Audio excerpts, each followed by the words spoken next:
el libro más leído por todas las generaciones, la luz que alumbra tu camino, el alimento que fortalece tu espíritu. Narrado por Wendy Necio Sub, la Biblia en 365 días.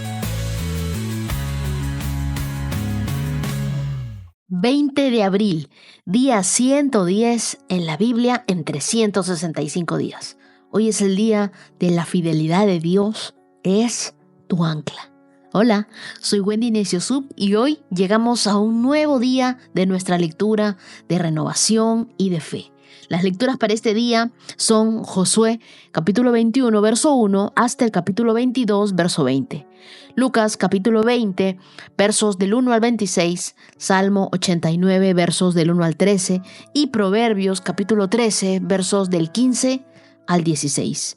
Hoy hablaremos de herencias que traen propósito, de respuestas sabias frente a críticas injustas, de tormentas que Dios gobierna con una palabra y de cómo una vida anclada en la fidelidad de Dios puede resistir hasta el diagnóstico más oscuro. Y justamente eso es lo que vamos a ver reflejado en un testimonio que me dejó sin palabras de Lady, una oyente colombiana que hoy vive en Noruega. Ella recibió un diagnóstico clínico devastador de cáncer al estómago con metástasis en el hígado y otros órganos. Pero allí, en medio del dolor y del idioma que no comprendía, ella escuchó una voz más fuerte que cualquier reporte médico, la del Espíritu Santo, diciéndole: hija, era necesario. Vas a renacer. Y ella me dice, así ha sido. A través de ángeles como este oncólogo colombiano en un pueblo minúsculo del Círculo Polar Ártico, Dios le muestra su fidelidad que no tiene fronteras. Su proceso dejó de ser solo paliativo y pasó a ser curativo. Hoy, Lady no solo cree en un milagro, ella lo está viviendo, como dice Lucas capítulo 1, verso 37. Para Dios no hay nada imposible. El día de hoy unimos nuestra fe a la tuya y creemos que Dios está en control de todo, que verás milagros. En el mes de los imponentes milagros, cada día estamos contando algo que Dios está haciendo, porque su fidelidad nunca nos falla. Él siempre está con nosotros. Acompáñame en una oración. Dios, gracias, porque tu fidelidad no depende de mis circunstancias. Tú permaneces firme, tú eres fiel. Incluso cuando mi fe tiembla, tú estás ahí. Hoy me aferro a ti como esa ancla de mi vida y decido creer en tu palabra, que es más real que cualquier diagnóstico, que cualquier silencio, que cualquier batalla que yo esté enfrentando el día de hoy. Ancla mi corazón en tu verdad y recuérdame que tú estás conmigo y con cada persona que hoy escucha mi voz. Gracias, Señor, porque hasta donde nosotros estemos, tu amor, tu gracia, tu fidelidad nos alcanza. Gracias, Dios. Gracias, Señor. Oramos en el nombre de Jesús. Amén. Ahora sí, abróchate los cinturones, abre tu Biblia, abre tu corazón y pídele al Espíritu Santo que te enseñe. Comenzamos. Josué, capítulo 21, verso 1. Entonces, los líderes de las tribus de Leví fueron a consultar un asunto con el sacerdote Eleazar, con Josué, hijo de Nun, y con los líderes de las otras tribus de Israel. Se presentaron ante ellos en Silo, en la tierra de Canaán, y dijeron: el Señor le ordenó a Moisés que nos diera ciudades donde vivir y pastizales para nuestros animales. Así que por orden del Señor, el pueblo de Israel, de sus propias porciones de tierra, les dio a los levitas las siguientes ciudades como pastizales. A los descendientes de Aarón, que eran miembros del clan coatita dentro de la tribu de Leví, se les entregaron 13 ciudades, que en un principio habían sido asignadas a la tribu de Judá, de Simeón y de Benjamín. A las otras familias del clan coatita se le entregaron 10 ciudades de las tribus de Efraín y de Dan y de la media tribu de Manasés. Al clan de Gersón se le entregaron 13 ciudades de las tribus de Isaacar, de Aser y de Neftalí, y de la media tribu de Manasés que está en Basán. Al clan de Merari se le entregaron 12 ciudades de las tribus de Rubén, de Gad y de Zabulón. Así que los israelitas obedecieron la orden que el Señor le había dado a Moisés y les asignaron a los levitas esas ciudades con pastizales por medio de un sorteo sagrado. Los israelitas les dieron las siguientes ciudades de las tribus de Judá y de Simeón a los descendientes de Aarón, que eran miembros del clan coatita dentro de la tribu de Leví, porque ellos fueron los primeros en salir sorteados. Recibieron Kiriat Arba, también llamada Hebrón, en la zona montañosa de Judá, junto con los pastizales que la rodeaban. Arba era un antepasado de Anac, pero los campos abiertos en las afueras de la ciudad y de las aldeas vecinas se le dieron como posesión a Caleb, hijo de Jefone. Las siguientes ciudades con sus pastizales se le entregaron a los descendientes del sacerdote Aarón: Hebrón, una ciudad de refugio para los que mataban a otra persona por accidente; Libna, Jatir, Estemoa, Olón, Debir, Aín, Juta y Bet-Semes, 9 ciudades de parte de esas dos tribus. De la tribu de Benjamín se le dieron a los sacerdotes las siguientes ciudades junto con sus pastizales: Gabaón, Geba, Anatot, Almont, 4 ciudades. Así que a los sacerdotes de los descendientes de Aarón se les dieron un total de 13 ciudades con sus pastizales. Al resto del clan coatita de la tribu de Leví se le asignaron las siguientes ciudades con sus pastizales de la tribu de Efraín: Siquem, en la zona montañosa de Efraín, una ciudad de refugio para los que mataban a otra persona por accidente; Geser, Kipsaim, Betorón, 4 ciudades. De la tribu de Dan se le asignaron a los sacerdotes las siguientes ciudades con sus pastizales: Elteque, Gibetón, Ajalón y Gat Rimón, 4 ciudades. La media tribu de Manasés les entregó a los sacerdotes las siguientes ciudades con sus pastizales: Tanac y Gat Rimón, 2 ciudades. Así que el resto del clan coatita se le asignaron un total de 10 ciudades con sus pastizales. Los descendientes de Gersón, otro clan dentro de la tribu de Leví, recibieron de parte de la media tribu de Manasés las siguientes ciudades con sus pastizales: Golán, en Basán, una ciudad de refugio para los que matan a otra persona por accidente, y Betsera, 2 ciudades. De la tribu de Isaacar recibieron las siguientes ciudades con sus pastizales: Quisión, Daberat, Jarmut y En-Gamín, 4 ciudades. De la tribu de Aser recibieron las siguientes ciudades con sus pastizales: Miseal, Abdón, Elcat, Rehob, 4 ciudades. De la tribu de Neftalí recibieron las siguientes ciudades con sus pastizales: Sedes, en Galilea, una ciudad de refugio para los que matan a otra persona por accidente; Jamot, Dor y Cartán, 3 ciudades.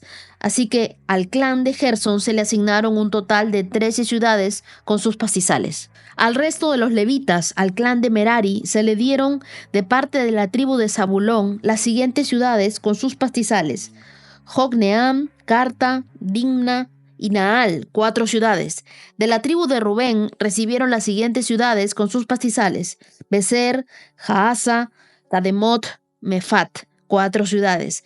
De la tribu de Gad recibieron las siguientes ciudades con sus pastizales: Ramot, en Galat, una ciudad de refugio para los que matan a otra persona por accidente; Mahanaín, Esbón y Jaser, 4 ciudades. Así que al clan de Merari se le asignaron un total de 12 ciudades. En su totalidad, a los levitas se le entregaron 48 ciudades con pastizales dentro del territorio israelita. Cada una de esas ciudades tenía pastizales a su alrededor. Así que el Señor le entregó a Israel toda la tierra que había jurado darles a sus antepasados, y los israelitas la tomaron para sí y se establecieron en ella. Y el Señor les dio descanso en todo el territorio, tal como se lo había prometido solemnemente a los antepasados de ellos. Ningún enemigo pudo hacerles frente, porque el Señor los ayudó a conquistar a todos sus enemigos. Ni una sola de todas las buenas promesas que el Señor le había hecho a la familia de Israel quedó sin cumplirse. Todo lo que él había dicho se hizo realidad. marca este verso 45. Josué, capítulo 22. Entonces Josué convocó a la tribu de Rubén, a la tribu de Gad, a la media tribu de Manasés y les dijo: Ustedes hicieron lo que Moisés, siervo del Señor, les mandó y obedecieron cada orden que yo les di durante todo este tiempo. No abandonaron a otras tribus, se aseguraron de obedecer los mandatos del Señor su Dios hasta el día de hoy. Y ahora el Señor su Dios les ha dado descanso a las otras tribus, tal como se lo prometió. Así que vuelvan a su hogar, a la tierra que Moisés, el siervo del Señor, les dio como posesión al oriente del río Jordán. Pero asegúrense de obedecer todos los mandatos y las instrucciones que Moisés les dio. Amen al Señor su Dios, anden en todos sus caminos, obedezcan sus mandatos, aférrense a Él, sírvanlo con todo el corazón y con toda el alma. Entonces Josué los bendijo y los despidió, y ellos volvieron a sus hogares. A la media tribu de Manasés, Moisés le había dado la tierra de Basán, al oriente del río Jordán, y a la otra mitad de la tribu se le entregó la tierra del occidente del Jordán. Cuando Josué los bendijo y los despidió, les dijo: vuelvan a sus hogares con toda la riqueza que tomaron de sus enemigos, las numerosas manadas de animales, la plata, el oro, el bronce y el hierro, y la enorme cantidad de ropa. Compartan el botín con sus parientes.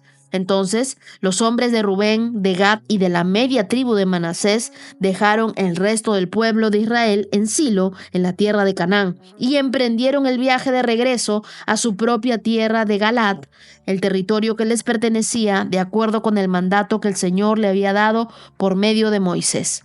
Sin embargo, mientras todavía estaban en Canaán, los hombres de Rubén, de Gad y de la media tribu de Manasés se detuvieron al llegar a un lugar llamado Gelilot, cerca del río Jordán, para construir un altar grande e imponente. Entonces el resto de Israel oyó que los hombres de Rubén, de Gad y de la media tribu de Manasés habían construido un altar en Gelilot, a orillas de la tierra de Canaán, al lado occidental del río Jordán. Entonces toda la comunidad de Israel se reunió en Silo y se preparó para salir a la guerra contra ellos. Pero antes enviaron una delegación a cargo de Finés, hijo del sacerdote Eleazar, para hablar con toda la tribu de Rubén, de Gad y la media tribu de Manasés. La delegación estaba formada por 10 líderes de Israel. Cada uno pertenecía a una de las 10 tribus y era cabeza de su familia dentro de los clanes de Israel. Cuando llegaron a la tierra de Galaad, les dijeron a la tribu de Rubén, a la tribu de Gad y a la media tribu de Manasés: toda la comunidad del Señor exige saber por qué ustedes están traicionando al Dios de Israel. ¿Cómo pudieron apartarse del Señor y construir un altar en rebeldía contra Él? ¿Acaso no fue suficiente el pecado que cometimos en Peor? Hasta el día de hoy no estamos completamente limpios de ese pecado, incluso desde la plaga que azotó a toda la comunidad del Señor. Y ahora ustedes le dan la espalda al Señor.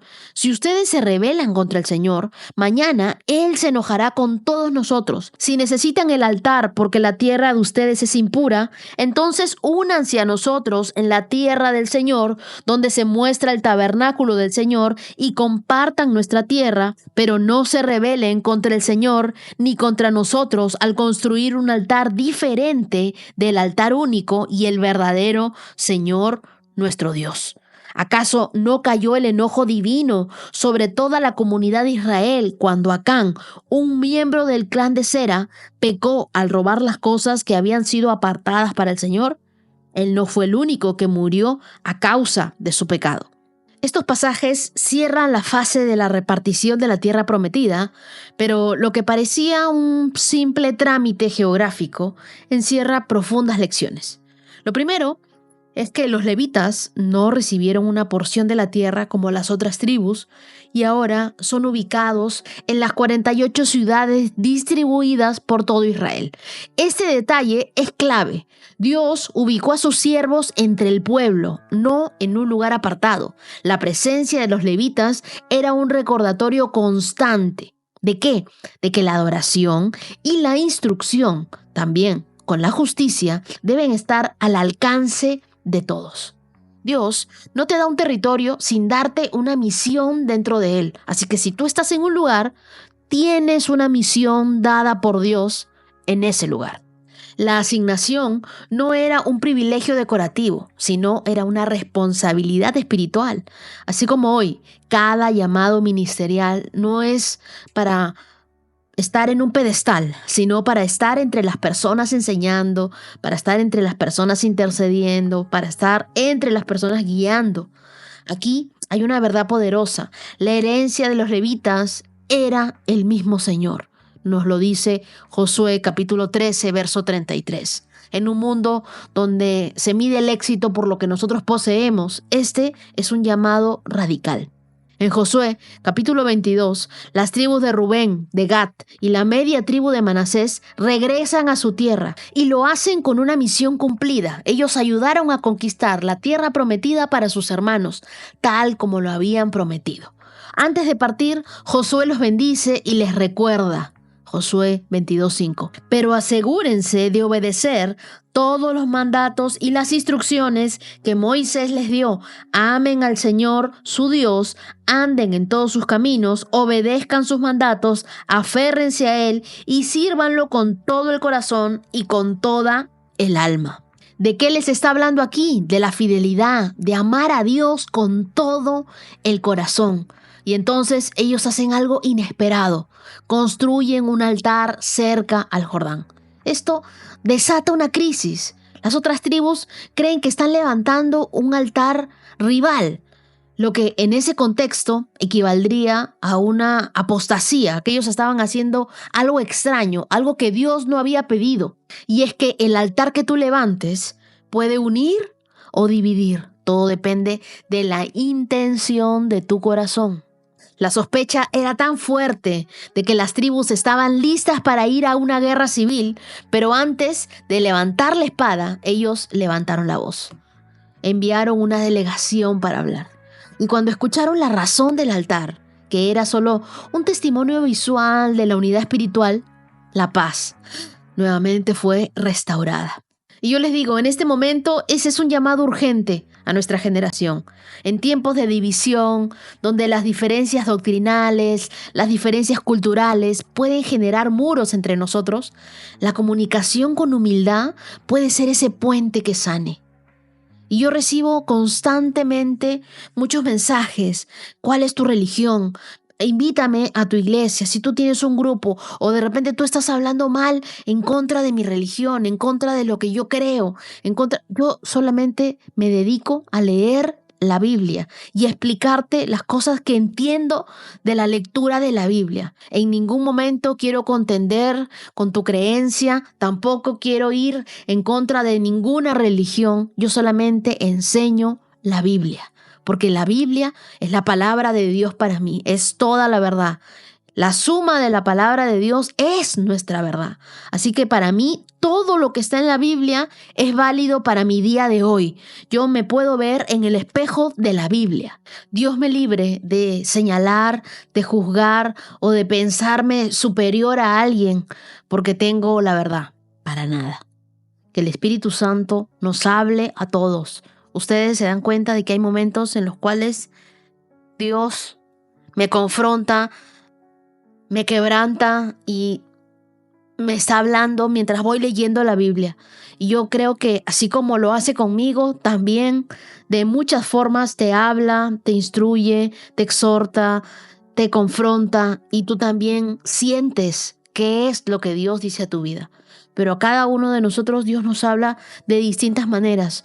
Lo que para mí puede haber sido una reprimenda o una corrección en el libro de Proverbios, a ti puede haber sido una sanidad, un milagro en el libro de Lucas, y para otras personas puede haber sido una corrección en el libro de Josué. Es distinto. Dios habla de distintas maneras porque cada uno de nosotros vive distintas situaciones y está manejando cada uno su propia prueba. Así que dejemos que Dios nos hable y que siempre la Biblia sea un motivo de unión para nosotros. Nunca de discusión, nunca de señalarnos, nunca de que tú digas, pero lo que está haciendo esta persona está mal. Deja que Dios les hable a esas personas en su tiempo y que Dios se los muestre a ellas, así como te lo mostró a ti en algún momento. Yo creo que todos hemos sido llamados a hablar de nuestra fe, a compartir lo que Dios está haciendo en nosotros, y así somos edificados. Dios te puso en un lugar para actuar desde ese lugar. Así como los levitas fueron puestos en las ciudades específicas, si tú estás en tu trabajo, en una familia, en una comunidad, en redes sociales, tienes siempre un propósito eterno. No estás ahí de casualidad, no estás aquí en la tierra de relleno. Dios te trajo con un propósito. Si tú no te has muerto todavía, es porque Dios aún no ha cumplido su propósito en tu vida. La obediencia no se mide por el ruido que haces, sino por lo que edificas después de una batalla. Así que ora esta semana por cada espacio en el que habitas y pregunta, ¿estoy edificando un altar de testimonio o solo estoy ocupando un lugar por posición? Y quiero decirte algo más, no temas ser malinterpretado si caminas con integridad. Las tribus del este fueron juzgadas antes de ser escuchadas, pero ellos no atacaron ni se justificaron apresuradamente. Se mantuvieron firmes en su intención y hablaron con claridad. ¿Qué te quiero enseñar con esto? Haz lo correcto, aunque tengas que explicarlo después. Dios te respalda cuando tu intención honra su nombre. Si Dios te ha dado una visión o una forma de servir que otros no comprenden aún, no te detengas. Permanece en la verdad y cuando llegue el momento, habla, pero habla desde la paz y no a la defensiva. Por último, no confundas altar con ego. El altar que edificaron no era para sacrificios, sino para recordar la unidad espiritual. Muchos hoy levantan altares en redes sociales, altares en plataformas, altares en ministerios. Pero si tu altar no apunta a Dios, se convierten en monumentos al ego. Un altar verdadero es como una señal de emergencia. No señala a quien la puso, sino a quien puede ayudarte. Yo te pregunto, ¿tus obras reflejan tu nombre o el de Cristo? Y esto me recuerda tanto la historia cuando saqué mi primer libro, 365 con Dios, y decidí regalarlo a través de descargas y yo lo enviaba por correo a cada persona que me escribía, porque mi motivación era que todos conozcan a Dios de cerca. Y muchos me dijeron, pero debiste venderlo, aunque sea $1. ¿Cuántas descargas logró tu libro? Y yo le dije, más de 100,000 descargas. Y me dijeron, ahora tendrías $100,000 si me hubieras hecho caso y hubieras tenido mentalidad de abundancia, mentalidad de riqueza. ¿Y sabes qué? No tuve los $100,000, pero tuve de seguro 100,000 oraciones. 100,000 oraciones de gratitud de todas las personas a las que le regalé mi primer libro. Y esa fue mi primera siembra a Dios. Y ¿sabes qué? Nosotros no necesitamos un púlpito para hacer altar, solo un corazón dispuesto y una motivación correcta. Ora conmigo. Señor, hoy reconozco que tú me has dado una porción de tierra, una misión que cumplir, un altar que construir con mi vida. No quiero levantar estructuras vacías, sino testimonios vivos que apunten a ti. Ayúdame a no temer ser malinterpretado cuando camino en integridad, que cada acción mía sea un reflejo de tu verdad, de tu unidad y que todo lo que yo haga te dé la gloria a ti.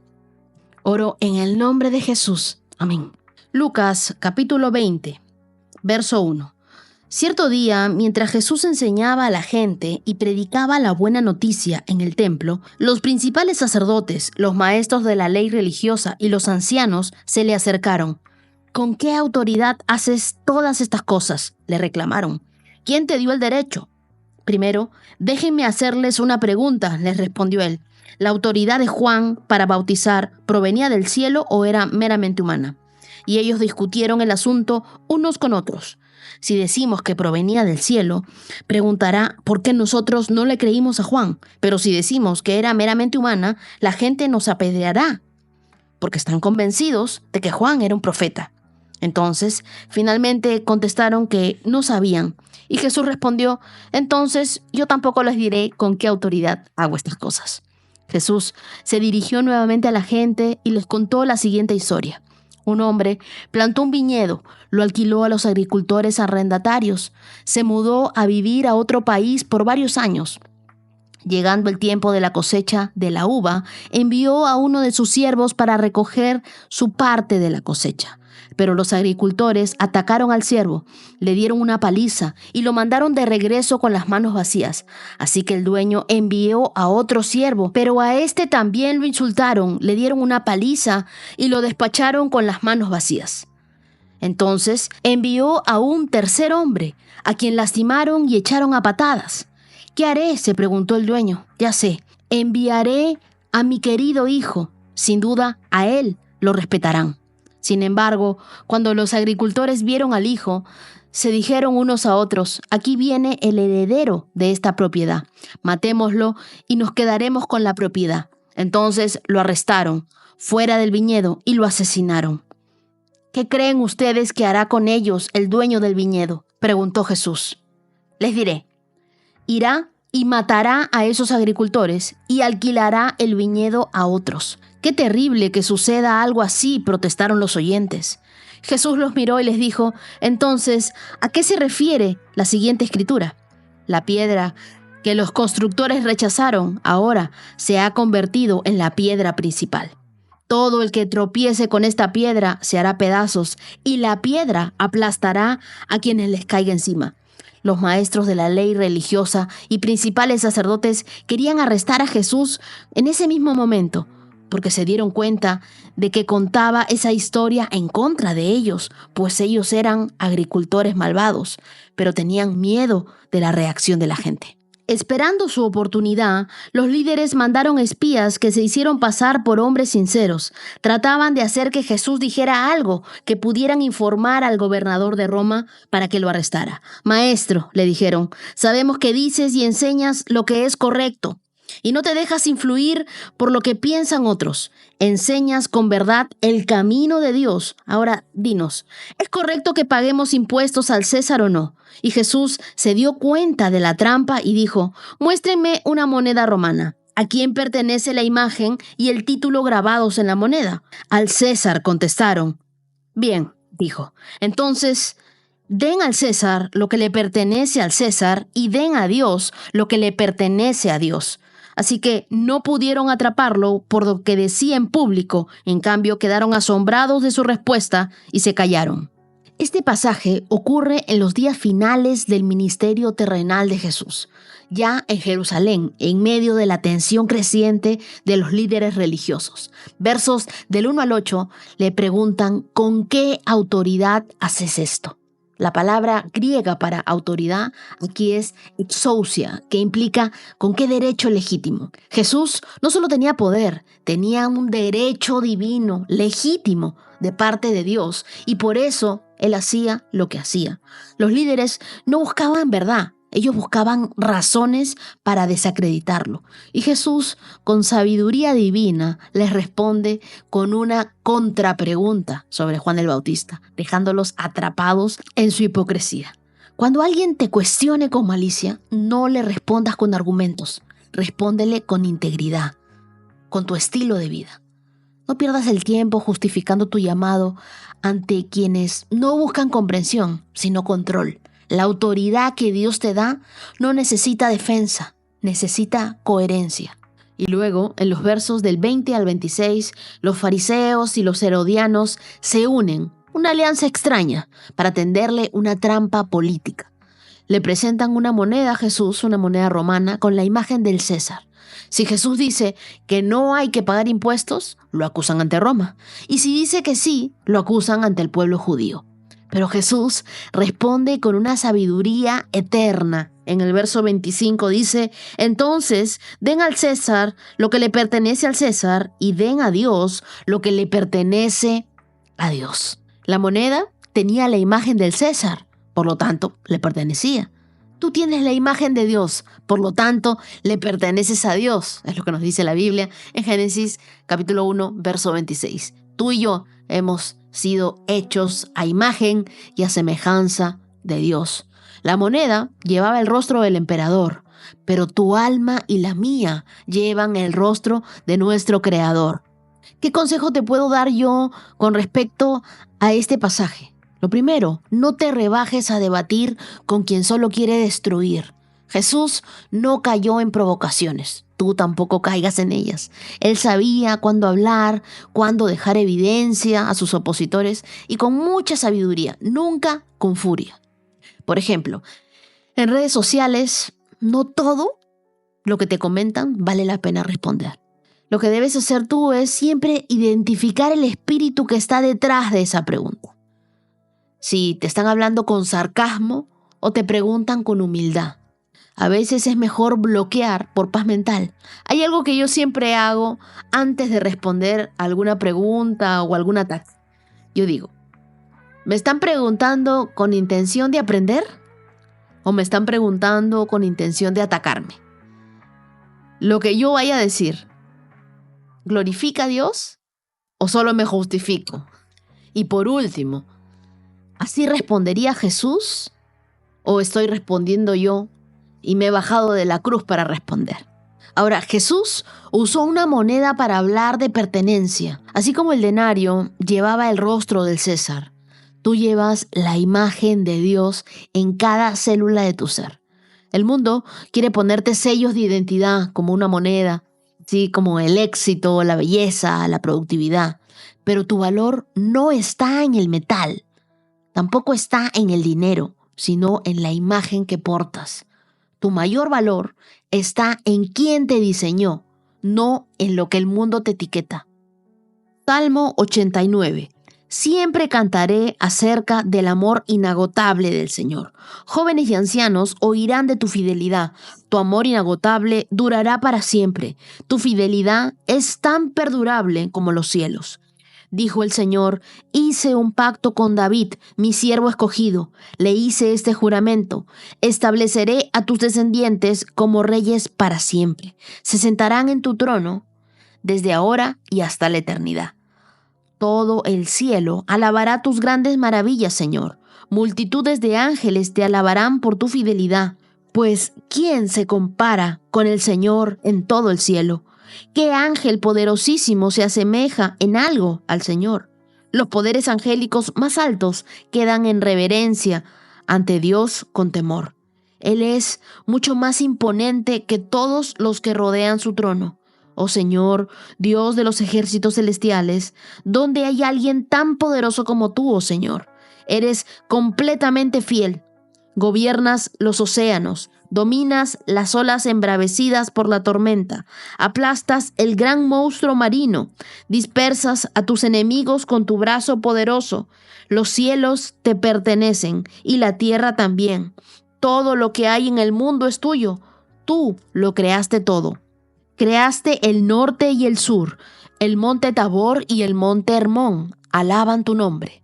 Poderoso es tu brazo, fuerte es tu mano derecha se levanta en alto con gloriosa fuerza. Este Salmo 89 es escrito por Etán, el Ezraíta, un sabio músico levita. La Biblia nos habla de él en Primera de Reyes, capítulo 4, verso 31. Es uno de los salmos más largos y también más profundos del libro de los Salmos. Estos primeros 13 versículos son una exaltación majestuosa a la fidelidad, al poder y a la soberanía de Dios. En un tiempo donde Israel probablemente enfrentaba crisis o el aparente silencio de Dios, el salmista decide empezar por lo eterno, la fidelidad de Dios. No las circunstancias del hombre, la fidelidad de Dios. Y es que la fidelidad de Dios es más antigua que tus problemas. ¿Qué es lo que nos dice el verso 1 y 2? Cantaré por siempre del amor inagotable del Señor. Entonces, el salmista usa esta palabra hebrea que se traduce en el amor leal de Dios, en la misericordia, el pacto firme de Dios. No es un amor emocional, sino es un compromiso eterno de Dios hacia su pueblo. El verso 3 y 4 nos dice Dios, hice un pacto con David, mi siervo. Y nos recuerda el pacto. Aun cuando todo tambalea, la promesa de Dios no caduca. Cuando tú no entiendas lo que ves, Aférrate siempre a lo que Dios te dijo. Por eso constantemente les voy diciendo, hagan listas de promesas. Apunten las cosas que Dios les dice a ustedes. Márquenlas en su Biblia. Versos del 5 al 7 nos hablan sobre los cielos que alaban las maravillas de Dios. Y aquí Etán nos da una visión celestial. Los mismos cielos reconocen la majestad de Dios. Versos 8 y 9 les dice, tú gobiernas el océano agitado. El océano representaba ese caos, lo indomable. Y el salmista declara, Dios lo gobierna con una palabra. ¿Y qué es lo que nos recuerda?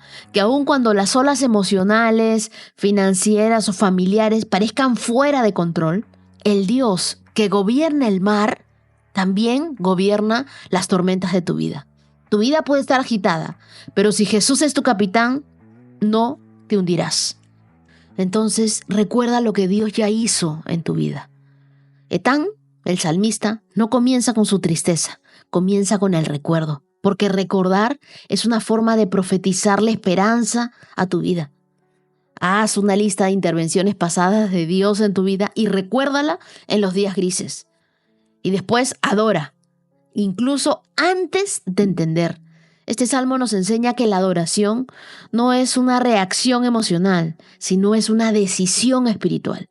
Etán canta en medio de la incertidumbre. Adora a Dios en medio de tus momentos de crisis. Y ¿sabes qué? La fidelidad de Dios es el ancla de tu vida.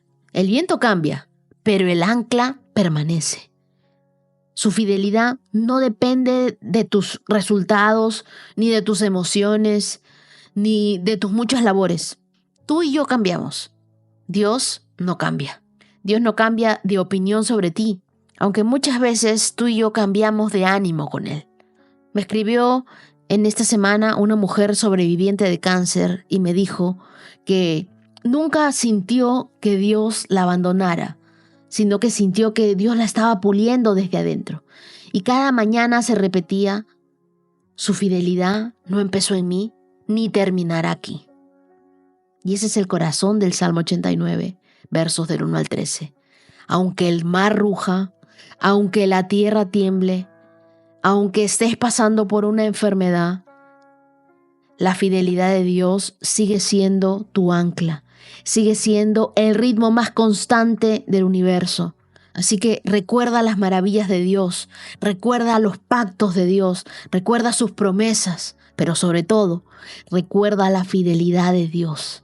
Y ahora leamos Proverbios capítulo 13, versos del 15 al 16.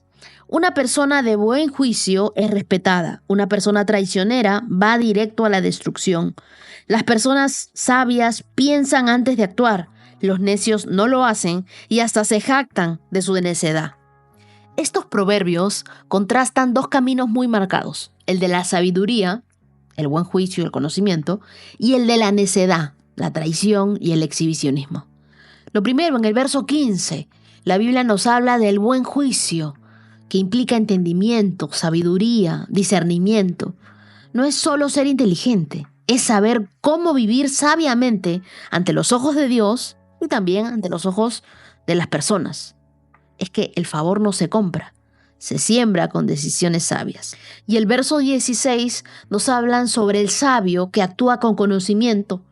No solo piensa, ejecuta bien, mientras que el necio decide literalmente. Entonces, este proverbio nos enseña que el buen juicio abre puertas donde otros golpean paredes. Antes de tomar una decisión, pregúntate, ¿esto que voy a hacer honra a Dios? ¿Es sabio o solo me estoy dejando guiar por mis emociones? ¿Esto que voy a hacer me trae paz a largo plazo o es algo que me da alegría temporal? Ahora, hay muchos que confunden autenticidad con imprudencia, pero el sabio piensa qué decir, cómo decirlo y cuándo decirlo. El necio no se guarda nada, incluso si daña, habla. El sabio es como un cirujano, tiene un bisturí, pero no lo usa sin anestesia. El necio es como alguien que tiene un machete y corta, sin pensar. Te cuento algo. Un empresario rechazó una propuesta millonaria porque implicaba falsear documentos. Otro aceptó. Años después, el primero lidera una empresa ética, estable, y el segundo terminó en prisión. Ambos conocían la oportunidad, pero solo uno caminó en el buen juicio. Pidámosle siempre a Dios que nos enseñe a caminar con juicio, con prudencia, con fe, para encontrar el favor que viene de vivir conforme a su corazón. Día 110, check. Antes de terminar este episodio de la Biblia en 365 días, quiero enviar un saludo muy especial a quienes hoy celebran la vida y el amor. Feliz cumpleaños a Mike Vega, un cristiano apasionado. Feliz cumpleaños a Sandra Marcela Páez en Colombia. Feliz cumpleaños para Beatriz en Alberta, Canadá. Feliz cumpleaños para Emily en Guatemala con todo el amor de su hija Carlina. Y también celebramos a Alex Hernán en Argentina, a Marcel desde España, feliz cumpleaños para Isela Sánchez en Mazatlán, Sinaloa, para Maritza en México, para Mariela Granados desde Costa Rica, para Shirley en París, Francia. Feliz cumpleaños para Isabel Ramírez desde Tijuana. Dios los bendiga grandemente. Y con mucha alegría también felicito a Meli Mejía y a Roberto por su aniversario. Que el Señor siga siendo el centro de su historia de amor. Y quiero recordarles que si ustedes también quieren recibir un saludo, escríbanme por favor con anticipación para que podamos celebrarte como te mereces. Un abrazo fuerte a todos y nos encontramos el día de mañana en un nuevo día de nuestra lectura de fe. Bendiciones. 365 con Dios, con Wendy Necio Sub.